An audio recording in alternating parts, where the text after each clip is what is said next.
연봉이 2배 오르는 비법, 1년 만에 연봉 1000만 원 오르는 비법. 마치 영어 30일 완성처럼 들리지 않으세요? 하지만 연봉 협상을 앞두고 있다면 이 영상 한번 끝까지 봐보세요. 단언컨대 여러분의 연봉 협상 이 하나로 끝낼 수 있습니다. 아울러 영상 끝에 여러분을 위한 선물도 있으니까 끝까지 보시고 챙겨가세요. 안녕하세요. 이직의 정석 정구철입니다. 오늘은 연봉 협상 가이드에 대해서 말씀드리려고 해요. 여러분들 연봉 협상 하시기 전에 어디에 물어봐야 되지? 그리고 뭘 물어봐야 되지? 여러 가지 고민하실 거예요. 저도 현업에 있을 때 사실 제 옆자리에 있는 사람들 연봉도 몰랐거든요. 하물며 연봉 협상 이직을 할 때 물어보는 것 더더욱 어렵겠죠? 먼저 연봉 협상의 시작은 처음 연봉을 언급한 시점이라고 말씀을 드렸었어요. 저번 영상에서요. 그게 앵커 효과가 되는 거죠. 내가 서류 지원할 때 내 현재 연봉과 희망 연봉을 적어놨다. 그러면 그게 기점이 되는 거예요. 만약에 내가 면접 때 어떤 분이 물어보셨을 때 저는 희망 연봉으로 뭐 몇천만 원을 희망합니다. 이렇게 말씀하셨으면 그게 이제 기준점이 되는 거예요. 물론 막 20% 30% 이상 되는 허황된 연봉을 얘기를 한다라고 하면 그 면접 자체가 성립이 되기 어렵겠죠. 또 반대로 만약에 내가 첫 오퍼를 받았다. 그 오퍼에서 회사가 처음으로 언급한 연봉이 있다라고 하면 그 연봉이 협상의 기준점이 됩니다. 두 번째, 연봉 협상의 적정 수준은 10% 내외라고 말씀을 드렸어요. 제가 올해 기사를 보니까 이직할 때 연봉 인상률은 대략 9%, 그리고 한 회사에서 재직하면서 연봉이 오르는 것은 자연 인상폭이죠. 3에서 4%라는 통계를 봤거든요. 그래서 이직하실 때는 통상 10% 내외로 보시면 됩니다. 제가 봤을 때 내가 구두로 언급했을 때 내가 특별한 희소성을 갖고 있지 않다. 내가 시장의 수요와 공급 법칙에서 특별한 희소성을 갖고 있지 않다. 그렇다라고 하면 최대한 부를 수 있는 게 제가 볼 땐 20% 정도가 최대한의 마지노선이라고 생각이 됩니다. 여러분 연봉 협상을 할 때 이제 급여 내역서 그리고 연봉 계약서를 보면은 되게 복잡하죠. 뭐 기본급, 상여급, 인센티브, 뭐 복리후생, 여기 현금성 복리후생도 포함이 될 테고요. 그리고 뭐 이제 사이닝 보너스라던가 스톡 옵션이 있는 경우들도 있습니다. 네, 그렇다면 어떤 것을 먼저 챙겨야 될까요? 제가 조언드리기는 첫 번째는 기본급, 두 번째는 인센티브 사이닝 보너스, 세 번째 복리후생을 챙기시라고 말씀을 드려요. 네, 왜냐면 기본급이 그러니까 계약연봉이죠. 그것이 앞으로 여러분이 이직하실 때도 여러분의 연봉 협상하는 여러분의 시장가, 여러분의 기준이 되기 때문입니다. 인센티브는 경영성과에 따라서 변화하는 거기 때문에 또 사이닝 보너스는 단지 일회성으로 받는 거기 때문에 큰 메리트는 없어요. 그리고 현금성 복리후생 같은 경우에는 이제 이거는 협상의 테이블에 올리기도 어렵고요. 그리고 기업이 만약에 안 좋은 상황에 처한다고 하면, 경영상 어려운 상황에 처한다라고 하면 가장 먼저 줄이는 것들이 이런 복리후생이기 때문에 이것을 또 개인이 다른 직원들과 다르게 협상할 수 있는 여지도 없습니다. 그래서 챙기실 때는 첫 번째 기본급, 두 번째 인센티브 사이닝 보너스, 세 번째 복리후생. 복리후생은 참고하시는 정도로만 보시면 좋을 것 같아요. 네, 이제 말씀드리는 건 연봉 협상 가이드라인이에요. 이 가이드라인을 드리기 전에 먼저 세 가지 전제 조건에 대해서 말씀을 드릴게요. 일단 대전제, 연봉 협상은 철저한 논리 싸움이자 등가 교환입니다. 논리가 있다면 여러분 합리적이고 정중하게 주장하시면 돼요. 논리가 없다면 결국 때를 쓰는 것밖에 되지 않습니다. 회사도 지원자도 누구도 손해보는 결정을 하지 않는 것을 기존에 말씀드렸어요. 그리고 협상을 하신다면 협상의 목적은 관철이 아니라 타협점을 찾는 것입니다. 네, 누구든 다 내주는 사람은 없어요. 하나를 내주면 하나를 받는 것입니다.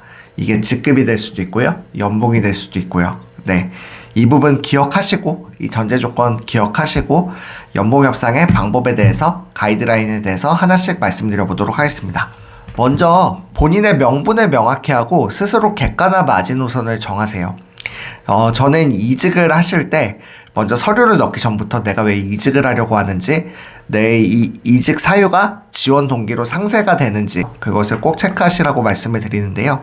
이제 오퍼를 받으실 때 내가 왜 이직을 하려고 하고 나한테 어떤 명분들, 내가 주장할 수 있는 논리가 있고, 그리고 내가 연봉 협상은 이 선까지 최소한 이 선은 받아야지 이직을 하겠다.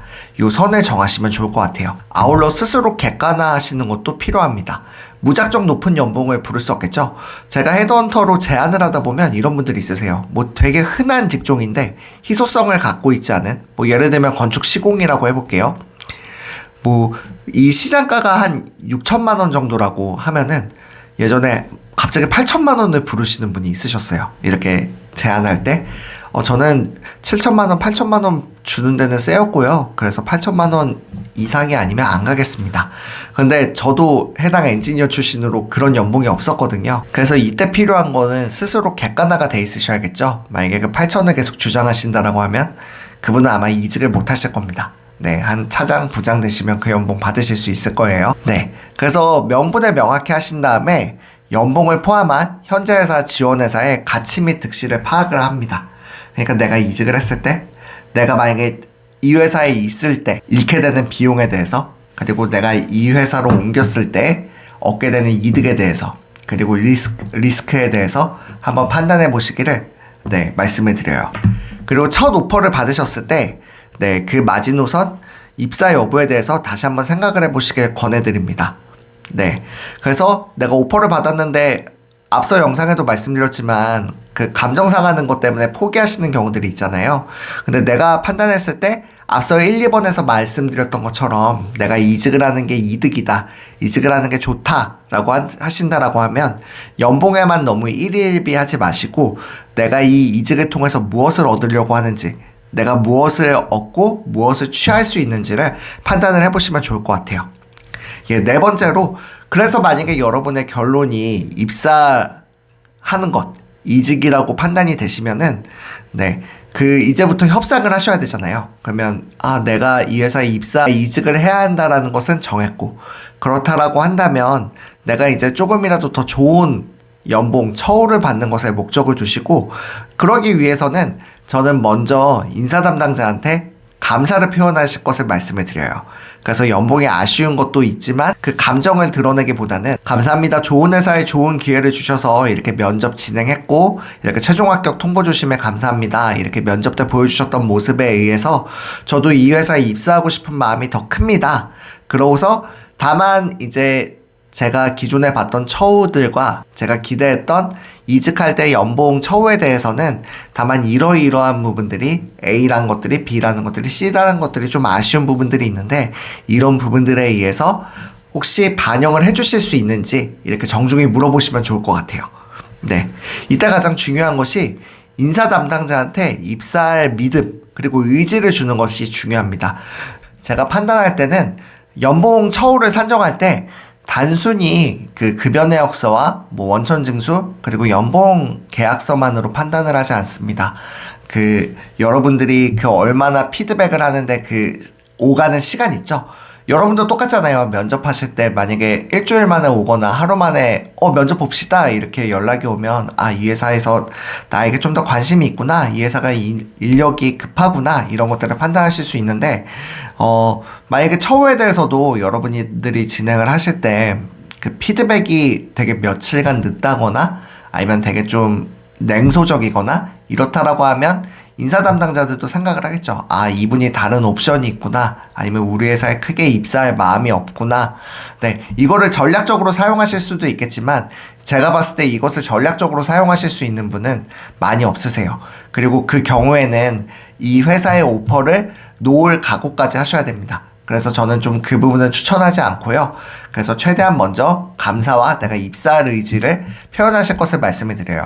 그래야지 인사 담당자에서도 이제 좀 힘을 싣고 이제 그 위에 상급자라던가 이렇게 처우를 계산을 할 때 그런 의지치들을 반영을 해서 줄 수 있습니다. 그 다음엔 당연한 거지만 모든 오퍼는 서면으로 남기시고요. 그러고서 필요하시다라고 하면 전화로 해당 내용을 설명하실 것을 말씀을 드립니다. 저는 메일에서는 그냥 간략하게 심플하게 쓰시는 것이 가장 좋은 것 같아요. 거기에 너무 구구절절히 아니면 책 잡힐 만한 내용을 쓰시기보다는 아까 말씀드렸던 감사와 논리에 대해서만 명기를 해주시고, 그 다음에 그 부분에 의해서 만약 인사 담당자와 전화 통화할 일이 있다라고 하면 그때는 이제 내 감정이나 조금 어조를 담을 수 있겠죠. 네, 그렇게 좀 다시 한번 설명해 드리는 것을 말씀드립니다. 그 다음 드리는 말씀은 구체적인 수치를 언급하기보다는 협상을 열어놓으실 것을 말씀을 드려요. 제가 구체적인 수치를 언급하라고 하실 때는 딱 하나밖에 없습니다. 여러분이 이직하실 사유가 그 해당 연봉을 맞춰줄 때만 성립될 경우, 그런 경우에는 수치로 아예 언급하시면 좋아요. 만약에 내가 이 회사에서 내가 지금 재직하고 있는 회사에서 연봉이 20% 이상 오르는 게 아니라면 내가 지금 굳이 이 회사도 잘 다니고 있는데 이직할 이유가 없다, 그렇다라고 하시면 여러분이 뭐 20% 아니면 여러분이 생각하시는 그 숫자를 부르셔도 됩니다. 그러면 아마 인사팀에서도 검토하시고 결과가 되게 심플하게 나올 거예요. 그래, 그러면 이 수치 맞춰드릴 테니까 오세요. 아니면 죄송합니다, 저희가 드릴 수 있는 연봉은 지금 이게 최대입니다. 이 정도로 보통 정해지거든요. 그래서 어떤 수치를 언급하기보다는 여러분이 가지고 있는 논리를 말씀을 하시고 그거에 좀 더 반영을 해주세요, 이렇게 하시는 게 더 좋아요. 또 하나 수치로 언급했을 경우에는 저희는 이 회사의 룸이 어느 정도인지 모르잖아요. 그러니까 제가 만약에 4,500인데 뭐 5,000을 만약에 불렀어요. 처음 이제 이 경우에는 그 고객사에서 회사에서 처음 오퍼를 주는 게 아니라 나한테 먼저 희망 연봉을 물어봤을 때겠죠. 만약에 현재 연봉이 4,500인데 10% 하면 좋겠다, 그래서 5,000을 불렀어요. 근데 이 회사는 실제로 그 해당 직급 연봉이 뭐 5,300, 5,400이다. 그렇다라고 하면 뭐 요새는 거의 회사에서도 내부 인력과 모든 것들을 고려해서 합리적으로 제안을 해주지만 반대로 좀 너무 땡큐네 하고서 그냥 5,000에 부를 수도 있거든요. 네, 그렇기 때문에 수치를 특별히 언급하기보다는 열어두는 것을 추천을 드립니다. 그 이유는 그 숫자에 매이지 않기 위해서예요. 마지막으로는 명분이 없다면은 결국은 때를 쓰는 것밖에 되지 않는 것임을 기억하시면 좋을 것 같습니다. 앞서 전제 조건에 말씀을 드렸죠. 논리가 있다라고 하면 정중하게 주장하시라고 말씀을 드렸는데, 요새는 연봉 협상이 연봉 통보에 가까워요. 합리적인 기준은 각자 다르겠지만 이제 처음 회사에서 연봉 증빙 자료를 받으면은 그거에 합당한 내부 구성원들을 반영한 그 수치들을 반영한 합당한 연봉을 제시를 해줍니다. 이때 만약에 내가 그냥 감정적으로 얼마를 더 받고 싶다라고 한다라고 하면, 증빙이 없고 논리가 없다라고 하면 대부분 그대로 픽스를 해주는 경우가 대부분이에요. 네, 그래서 그런 부분들 기억하시면 좋을 것 같고요. 그리고 마지막으로 여러분이 연봉 협상 하시는 이 회사도 여러분이 결국 입사하실 회사입니다. 네, 연봉 협상하는 인사팀도 여러분들이 입사하시면 만나게 되실 분들이고요. 네, 그리고 여러분들이 만약에 공격적인 연봉 오퍼를 받았다라고 하면 아마 입사하시고서 되게 빠른 압박을 받으실 수 있을 거예요. 뭐 제가 흔히 드리는 말씀으로 이제 연봉에 많이 욕심내시는 분들한테 과연 지금 이 직장에 있는 해당 직급 분들보다 연봉을 더 받으셔야 될 이유나 명분이 있으실까요? 이런 말씀을 많이 드려요. 왜냐면은 제가 아무리 지금 A라는 회사에서 A 쓰고 날고 기어도 B라는 회사에서 다시 그 정도의 성과를 내기에는 최소한 단기적으로 그런 성과를 내기는 상당히 어렵거든요. 그리고 더군다나 이제 정말 연봉 협상을 정말 치열하게 좀 약간 학을 띨 정도로 이렇게 했다, 그러고 입사를 했는데 이제 그렇다라고 하면 이제 상대방의 이제 회사에서도 뭐 연봉이 이렇게 인비사항이기는 하지만 좀 소문이 나겠죠. 이 사람 정말 막 이런 거 막 다 따지고 이렇게 들어왔대, 이런 부분들이 있기 때문에 그런 부분들 좀 주의하시면 좋을 것 같습니다. 그래서 제 경우에는 이제 연봉 협상을 할 때 이렇게 테이블로 만들어서 보통 비교를 해드려요. 네, 지원자의 입장에서 주장할 수 있는 것들은 다 초록색으로 이렇게 색칠을 하고요. 이제 회사 측에서 주장할 수 있는 부분들은 다 붉은색으로 이렇게 명기를 합니다. 그래서 그 내용을 바탕으로 해서 이제 이해 득실을 따지는 거죠.